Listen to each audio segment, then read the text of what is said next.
If you can't pick up anything else today, understand that love begins and ends on the inside. The master key to your success is choosing to love yourself first, and in turn, developing what you need so you can love those around you. And until we begin by acknowledging what happened, identifying what we need, and taking responsibility for ourselves to give ourselves everything we deserve, there's no way we can meet another soul until we meet the one that lives within us first. Finding that personal relationship with the soul essence of who we are. That's Some people beautiful. say God first, family second, career third. When we put ourselves in right perspective, it allows all things to flow together in alignment. So find how to connect to the soul purpose within You're like a breath of fresh air, softly blowing spring through your hair. Sunlight in the sky on your face, bringing joy and love to this place. You bring joy and love to this place in my heart. You bring joy and love to this place in my heart. You bring joy and love to this place in my heart. You bring joy and love to this place in my heart.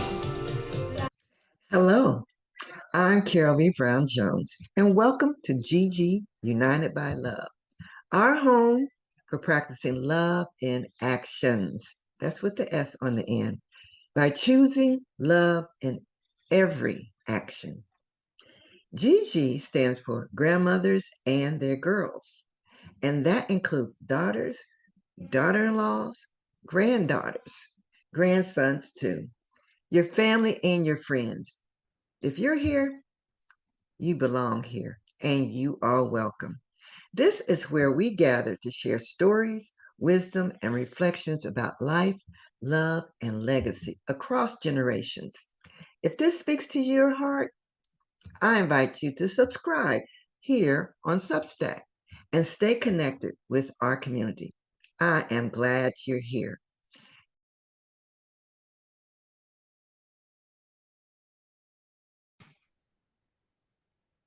Well, hello, everyone.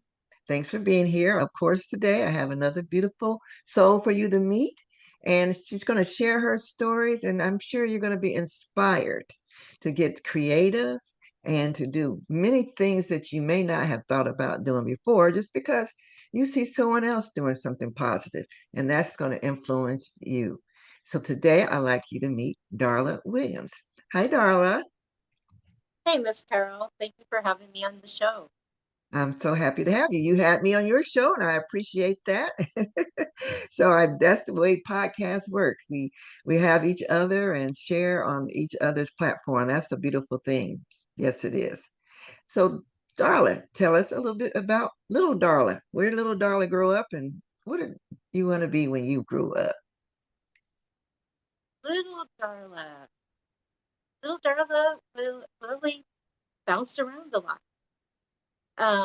There was a lot of instability growing up, and a lot of things in regards to why I am who I am today came from that little girl. That little girl endured a lot of things that were not always so wonderful. A lot of times in life, we come from a background of domestic violence, um, of different types of forms of abuse as we're growing and developing, sometimes from family, sometimes outside of family. And little Darla experienced a lot of things very early in life. And due to that, there was really not a whole lot of stability. Mom and dad moved a lot. There was a lot of lack in her younger years. And it left her, being in areas that were less fortunate, not always a lot of direction and a lot of growth. More of it was a survival to do what she needed to do. So little Darla, you were saying little Darla had a lot of things going on in her life.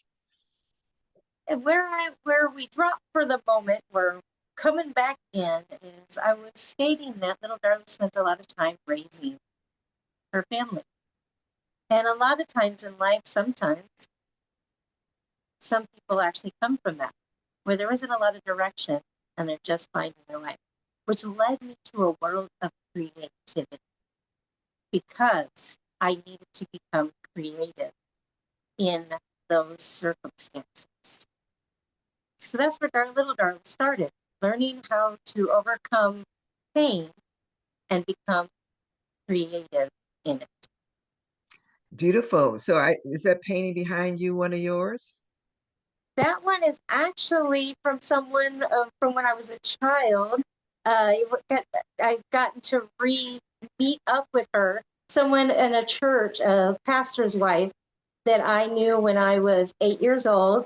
And the story, she painted it. We both did a painting together. I gave her mine, she gave me hers. It means essence and time. And that was what our message was for the painting. And she gave me it, and in the corner, it is signed in French, and it means the storyteller. So the painting in the middle of my house is representing me because my life consisted of a lot of stories and helping other people.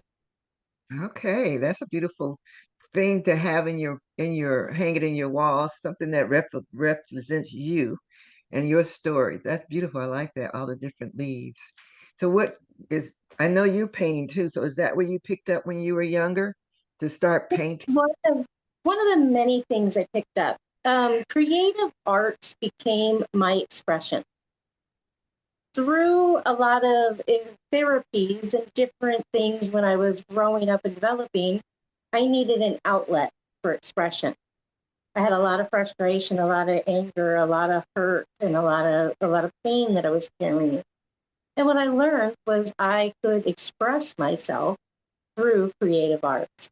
It began with writing and winning stuff like Young Authors Awards in school, to painting or drawing a picture that got selected and submitted into different things. As young as in elementary school, one of my first drawings got selected in a Girl Scouts group and went out to be painted on a bus, as well as went in a calendar that year for the next year when they selected all 12 students from different Girl Scout groups. So creative areas was literally an outlet for me in such a desperate space, became an opportunity for me to find the positivity and the words that I needed so desperately in a home that was so broken. Okay, that is a good thing to people to hear, how the creativity is an outlet and it comes from inside. It gives you an opportunity to express yourself in a positive way. And then when you see your what you have created and it impacts other people enough that they want to share it out, that's a blessing. That's a blessing that you have. And yes, I've seen some of your work, and I know you also do children's books, and maybe you'll show us something like one of those if you have it handy. Um, yeah, very beautiful, beautiful way that you have used the life that you were given and made it something beautiful. Well, sometimes in life, as we're going through the circumstances, we get caught up in what? The story. We're hung up in the balance of our condition, our circumstance, what wasn't there, why it wasn't there. But when we seek others for therapy, when we find creative outlets that are not dangerous, I mean, because sometimes we can go to what I call either the stirb or a derb. If you got a stirb and a derb, what is going to happen? A stirb is going to be like disturbed. It's going to be too much. A derb may be like, oh, I like to eat this little piece of candy because it feels good. But when does it become a stirb is when I'm eating 10 packages of those candies because they make me feel good and I'm trying to escape. the way I feel. Or go in and eat, oh, I want a French fry, but I need to get the largest one possible because I want to overeat in regards. There's nothing wrong with having a small French fry, but there's a lot wrong with eating an extra large French fry, because we're not serving our body well. Or others who take even more extensive places where sometimes it hurts so bad in our past that we use alcohol or drugs to numb. And there's a lot of that in the world. Or we're getting into more promiscuities because there was sexual abuse, or we just don't know how to express ourselves at all, and then we isolate and cause our own problems. There are so many different variances that go on along that. But when you can find what works for you, if it is sewing, if it's making something with your hands, if it's, drawing a picture, if it's watching a movie, if it's reading a book, if it's taking a nice walk, it's about finding the things for yourself that actually fill the cup that was empty on the inside. And creative arts became mine. It gave me a place of feeling appreciated. When somebody got something I made, they were like, oh my gosh, thank you, this makes me feel good. And that was what I needed. I needed that reaffirming words of positivity. I needed those people around me to lift me up out of the darkness that I was feeling. So creative arts became the avenue for me to receive, because we all have love languages. And what happens is a lot of times our love language isn't being met. So if we look at our love language, what is it? It could be quality time. It can be physical touch. It can be acts of service. Words, encourage, let's see, encouraging words, affirmation, like affirmations, encouraging words, quality time, acts of service, doing things for others, or having physical touch. So when we look at those 5 needs that everyone has, we all have these basic needs, but which one is the one that serves you the best? A lot of times we get confused by giving away the one we need the most and emptying out our own cup, instead of finding people that are giving us what we need and finding out how to reach another human being. So for some people, it might be physical touch. They may need thousands of hugs. While somebody else is like, oh, don't touch me. Just go and do that thing for me because it makes me feel better if you just go help me. Everyone expresses themselves differently. And it's finding the way to learn what those expressions are. And when you can actually begin meeting yourself, where you can actually show up and begin meeting others. But it's a process. We're all in it. And we got to learn to fall in love with that process. That's interesting. The discussion of love languages. That's come up in the last week a couple of times. Go into that a little bit more. Explain that, and seem like is there someone's book or something that this 5 love languages are coming from, or tell me what you like and people to understand about that. I read something. I'm going to say it was probably in the Christian world, and I'm thinking it was maybe James Dobson that talked about it, but I'm not sure. I'll have to go look and figure it out, and what I can do is send it to you, and we'll put it in the comments so that people can go find where they can find more about love languages. But it was years and years ago when I found it, and it really set with me and in my heart.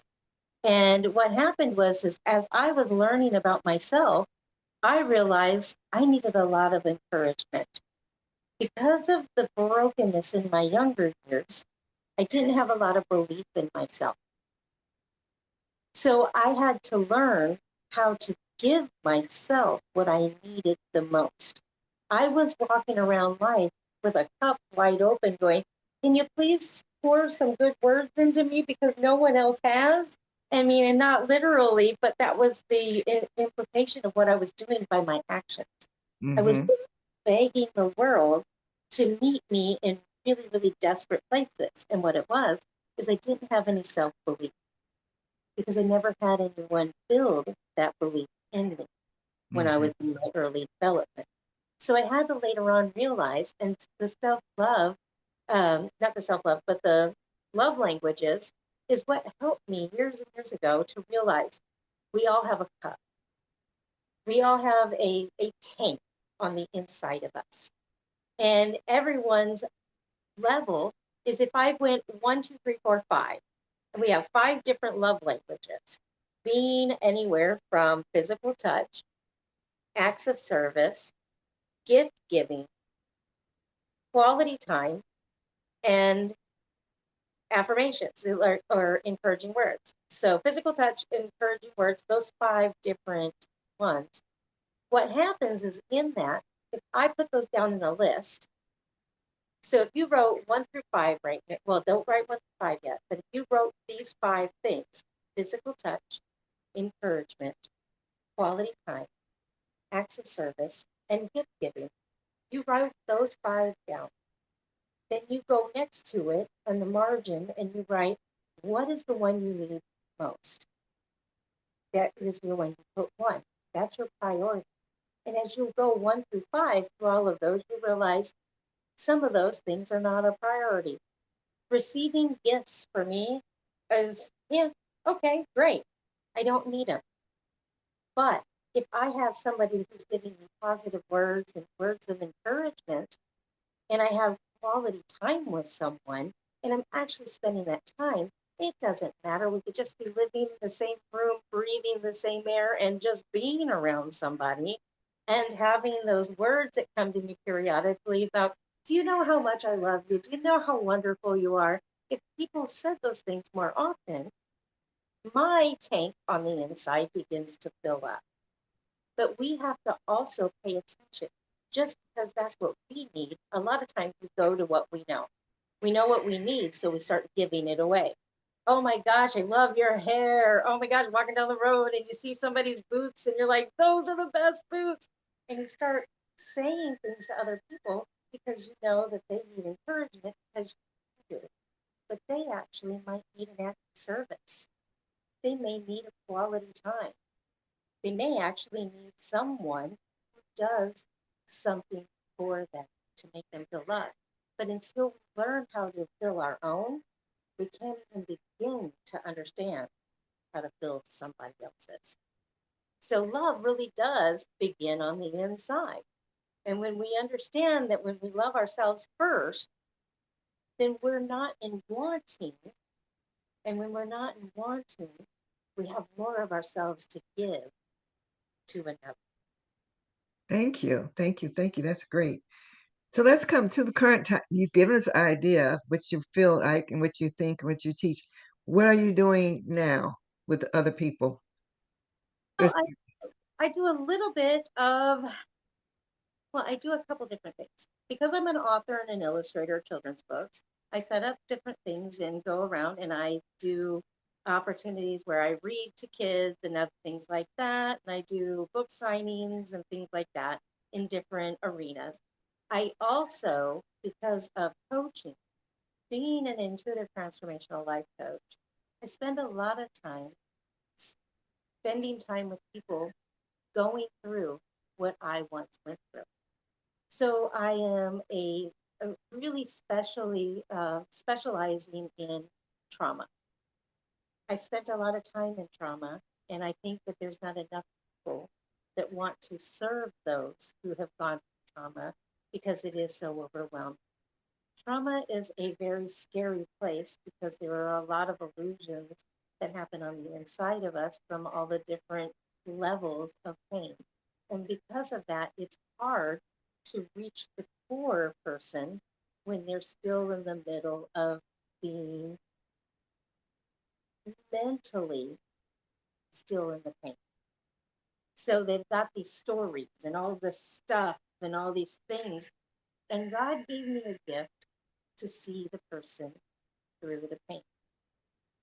So I look through the pain and I find the person who's on the inside that's literally crying out, causing all of these chaoses. That I go, okay, you come talk to me about all of these chaoses. Let's look through all of this stuff and let's see what actually serves you today. how that was your survival.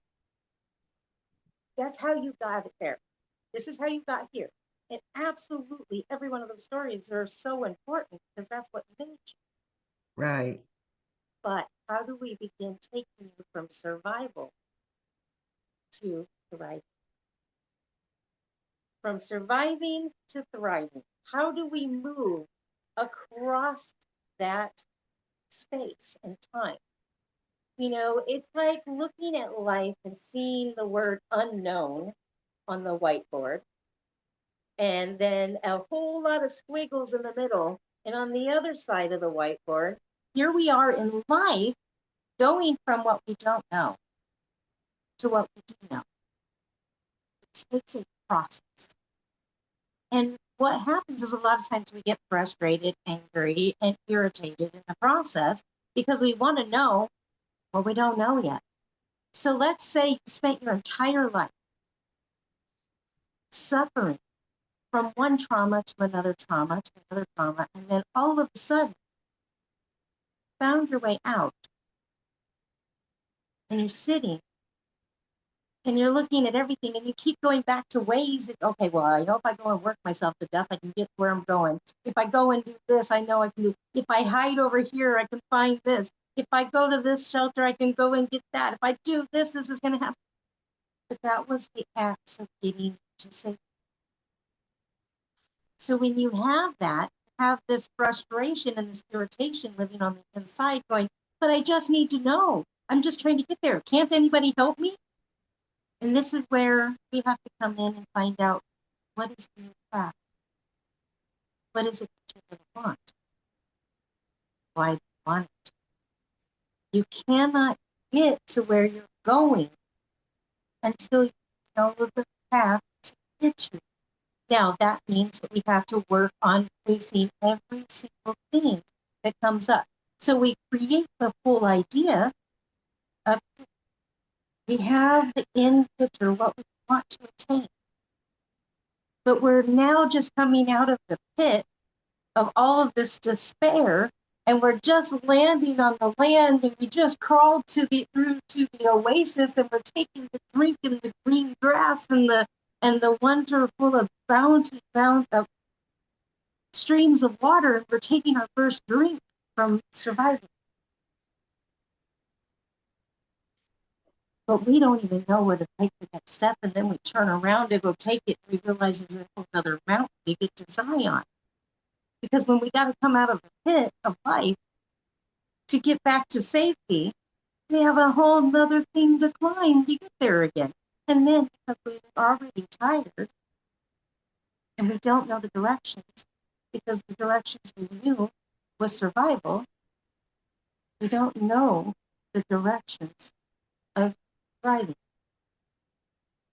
So we have to go and seek out others who have the directions, because they've already walked it out.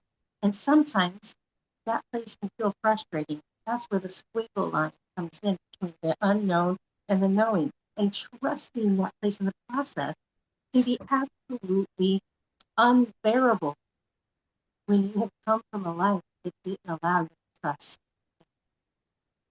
When you feel, even though you're in the quiet stream of the green grass and the meadows of God, or your source, or whatever, even though you're there, you're still waiting for the bear to come out of the woods, because the bear was there every day for you to know. And how do you finally move to thrive is by learning the steps necessary to actually release the pain from the stories. You release the pain. Your voice is going down. So you said release the pain. Release the pain of the stories that live within. Okay, thank you. Thank you. Do you work with children? I do not other than reading children's books to them, I do not. I mean, I can. I don't do it right. I don't have certifications in working with kids. Now, Uh-huh. I've had people, I have a couple families that bring me their kids, and they work with me with their children. So I do work with kids, but it's not like I don't have a center where they can come but I can work with families and do group. I can do individual, and I can work with children as well, just through the years of my own experience. And sometimes we don't go to school to get the equipment and all of the things that give us. It's sort of a life experience that takes us to it, and then we are educated from our own journey. And for me, I'm not certified, but I'm overly qualified. And Right. I've had that even from therapists and psychologists that are like, Darla, you definitely know what you're doing because you've done the work yourself. So Right. You that's done the where work. it comes from.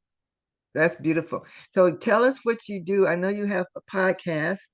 How does someone, what are you talking about, and how does someone find that? Well, the podcast right now is on pause, but I will be coming back, and I would say in probably about 6 months it's going to be active again. You can find it on my YouTube channel right now. And what it is it's bridging the gap to connections. And what I do is I interview people in the world of what they're doing, why they're doing it, and what is the purpose for another person to come to them. The reason why I do that is because I use it as a way so when I'm going out and about my day, somebody says, oh, I need this service. So say you work in healthcare and you work as a nurse and you need a nurse's opinions on something because of something you're going through, I can send you to a nurse. If you need someone for physical health, like get beaten diabetes.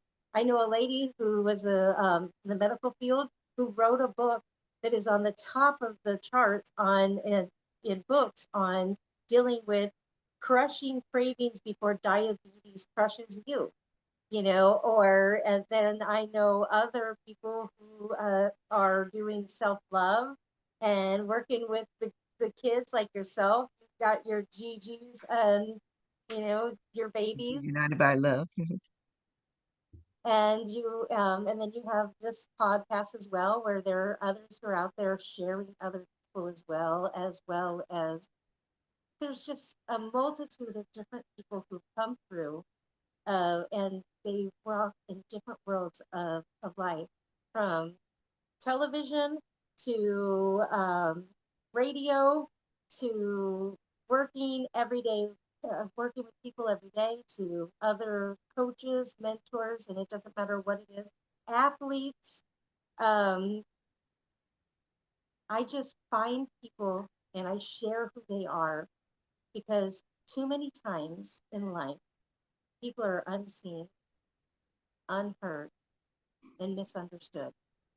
And my job in life is to help the world hear other people and who they are, why they are who they are. And that's what I do with my show, Bridging Adaptive Connections. So I help people. So when I'm going about my day and someone says, oh, does anybody know who does stuff on content creation? I'll have somebody in my Rolodex and say, oh, here's their video. This is what they do. Go get connected. And all of their links are already there and they can actually get themselves straight to them. Or how do I learn more about Harriet Tubman? You come through my YouTube, you watch that Carol and I had an opportunity to bring Harriet Tubman to life on the show. And then what did we do? You get an opportunity to hear how Harriet Tubman is, what she's all about, and how she literally reached the people in the underground and brought them to a life of safety and love again within. But how do they learn about that? But through the video I help to create with you, so that they can learn more about your journey as well. That's what it's really about, is each person sharing, just like you said at the beginning of the show. We're here to share each other's platforms and get our messages out. That's what it's about. Exactly. That's what I call love in actions. You're doing what what you are gifted to do, and you're giving it people opportunities to learn. You make a connections for people. That's beautiful. That is your purpose. And people be hunting for their purpose. It's what you're doing that makes you feel full, makes you feel good, makes you know that you are you're practicing your love language. That's what you're doing. you're sharing information, giving affirmations and pumping people up. That's beautiful, Darla. Beautiful. Yeah, so you mentioned Harriet Tubman. I know we have talked about her before, and I see you saving people like Harriet did. It's different. She's physically, but the inside, the spiritual, the guidance, the hand up, the getting through that little squiggly stuff to get to where they need to be. That's what you Meeting are. You are the path- Underground Railroad. I'm meeting people on the path of life wherever they're at. If they're low in the bottom of the squiggle to the top in the most highest places, no matter where we're at in the spectrum of life. We've got the middle of the ground where we're all supposed to basically be once we're balanced out. But we have some severe lows and we have some severe highs sometimes along the way. And we've got to figure out how to regulate ourselves like the tides of the ocean. How do we get control of who we are and find that balance throughout life? And that's what I do is I meet people wherever they're at in their story. And I walk with them and talk with them if whether or not it's in the places sitting along the side of the road and they're lost and confused and lost everything, or whether or not they're completely built and they're ready to go to a whole new level. Somewhere along those paths, I find people because I've been on all spectrums of that myself, from the bottom of the bottom to the highest of heights, and talking about the highest of heights for myself in my journey. The first time I went from being a cashier at a grocery store and working as a clerk in a convenience store, I took two jobs just so I could afford what it costs to begin putting things into print and figuring out the pathway for me to come into publication. So my highest point was becoming a small town, what was considered a small town celebrity in Buffalo, Texas, tiny little town of less than 10,000. And I created Casey's Adventure. It was a Beautiful. story about a caterpillar and his journey through the forest floor.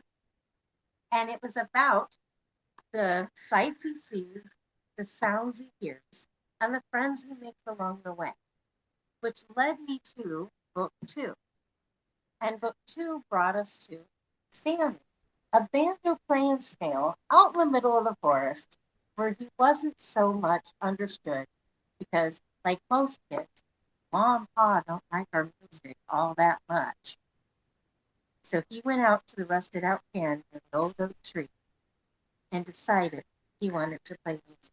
And his friend Casey came along, hearing the sights, hearing the sounds in Casey's Adventure, found Sam out there and decided that in book two, he was going to begin make his wish come true by bringing an all bug band together. So, Made his wish come through and brought a band, but all bug band together. all bug band. That's That's a beautiful. whole bug band, that goes on. And when we talk about overcoming things, when I published my first book, it was literally me in a world, a small little part, a fraction of me, the doer. As we are, we have several parts and components to who we are. We have a divine feminine, a divine masculine, and a divine inner child when we're looking at ourselves overall. When we tune into those divinity of who we are, God, what are we able to do? When we are thinking and being creative, we're living in the feminine.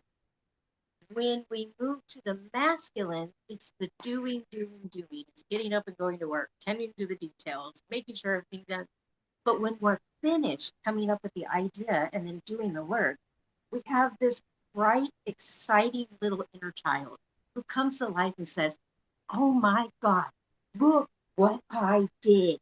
And then we're living out the dream through the inner child that lives within us. So, talking about what happened when Darla was a little girl, Darla was a little girl who found creativity. I wanted to grow up as a little girl, and what I was going to do was I was going to draw for Walt Disney.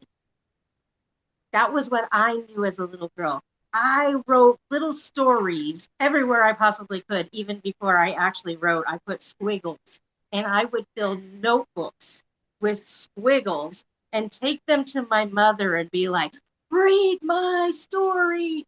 I knew I was going to write. I would sit on my front porch as a little girl and I would practice my signing my name, because one day I was going to have to sign books and I needed to be ready to, and this is as a little girl. I would take little pieces of like paper like this, and I would cut it up in little weird shapes. And I would put a little squiggle on it when I was 3 years old. My mother told this story at my first book signing. I didn't even remember this, okay? My mom said when she was a little girl, she knew she was going to do this. And everybody's like, really? She's like, yeah, we'd go to the laundry mat to do laundry, and she'd have this pocket full of little pieces of paper she cut up and put little lines on and said, this is my name. I'm going to be famous one day. Don't lose it. I didn't even remember doing that, but as a 3-year-old kid, I would walk around to perfect strangers telling them, I'm going to be famous one day. You better keep that. And my mom said, I'm sorry, she's fine. That's You know, like every mother going, oh my God, get over here, child. Leave the stranger danger alone.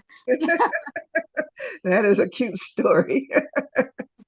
That's true, though. I like the way you explain the inner child because people hear these terms, but they don't really understand what it is. But where you said it, it's that inner child is feeling the joy because you're receiving the love language that you didn't get before, but you were looking for.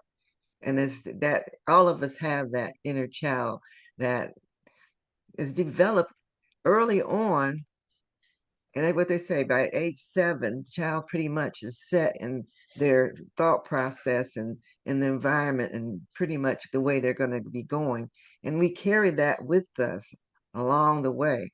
If it was pleasant, that can lead to more pleasant things. But if it was a trauma event at that time, it was a struggle. But we still carry it with us. We still Exactly. carry it with us. It's just hidden down, but it reflects how we live, how we think about the world, what we're afraid of, what holds us back, because that little child is not getting the love that they had needed at one time.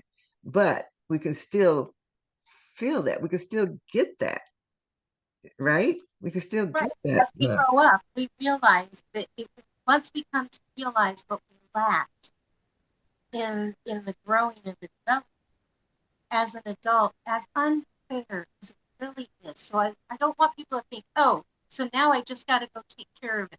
No, it's unfair. It's absolutely unfair that you didn't receive what you needed to receive as a Speak child. up a little bit. I'm losing your voice. It's You know, unfair. It's it, it, unfair. can you hear me? Yeah. Okay. It's unfair that anyone had to go through what they had to go through and didn't receive what they absolutely needed. But when you get to a place in life and now you're facing it, you have the best opportunity in the world, because now you can give yourself what you always deserve. And today I give you permission to choose, to find a way to nourish the inner child that lives within. And how can you find a way to play today? When you get Beautiful. yourself. Beautiful. Find a way to play and make yourself happy, joyful. Joy is the answer. Beautiful, Darla, beautiful. What else would you like to leave us with before we close? I would like to leave everyone with this understanding. If you can't pick up anything else today, understand that love begins and ends on the inside. The master key to your success is choosing to love yourself first, and in turn, developing what you need so you can love those around you. And until we begin by acknowledging what happened, identifying what we need, and taking responsibility for ourselves to give ourselves everything we deserve, there's no way we can meet another soul until we meet the one that lives within us first. Finding that personal relationship with the soul essence of who we are. That's Some beautiful. people say God first, family second, career third. When we put ourselves in right perspective, it allows all things to flow together in alignment. So find how to connect to the soul purpose within you. Beautiful. Beautifully said. And thank you so much for that. You've given us a great lesson today for people who are lost and they don't know why or how to get out of there. You've given us an idea of how to look at our love language. And we're going to, again, give people a little bit more on that and how to realize it's all inside. We have to go inside, find the love that we need from inside. If it means doing something that makes you feel good, that's the way that you massage that self love. And your art was your choice and beautifully. You were talented. That was made to be how you express yourself in a beautiful way. So thank you so much for sharing today, Darla. Thank you Appreciate for you being here. Yes, yes. Okay, so we will share your podcast links and people can look at the current ones that are there in your YouTube. The thing about YouTube, they never go away. So any interview that you've done is there and your books. We will make sure I put the link there for your books and people connect with Darla. Please, guys, you know what? I'm here to help and serve you. People are my passion, and I truly want to meet you wherever you're at. Beautiful. Meet you where you at. That's good. Thank you, Darla. Thank you so much. I appreciate your time. Blessings, love, and light. Thank you.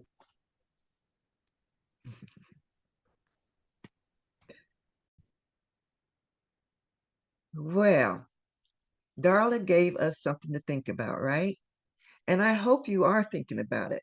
I love my guests who can come and share their stories and give you something that may connect with you, or maybe it's someone else that's you need to hear that needs to hear this particular story. So please do share my podcast with your friends and relatives and subscribe. Subscribe to the YouTube, subscribe to um, Substack. Substack is where the podcasts live. They go to YouTube. But with Substack, you can also become a member of my community in Substack. And at that time, you get all the notices of the new podcasts as they're released. And you get an opportunity, if you join the Substack, to get a free copy of this book, Get on Board, The New Underground Railroad. Harriet Tubman's spirit is guiding us to love and actions. You get a electronic version where you can read it. And then if you really want to talk about it, you can join us in the discussions of my book talks. The book talks will be sharing the discussions on each of these books and really go deeper and learn the lessons that we all can learn, not just from Harriet Tubman, but from looking from inside of ourselves and realizing that we all have love to share. We all have gifts to share. We all have a story to share. And I'm here to help you share it with my guests. And if you like to share your story with me, let me know. Contact me and we can see about sharing your story as well. Thank you for being here. And I hope you have a blessed, blessed day.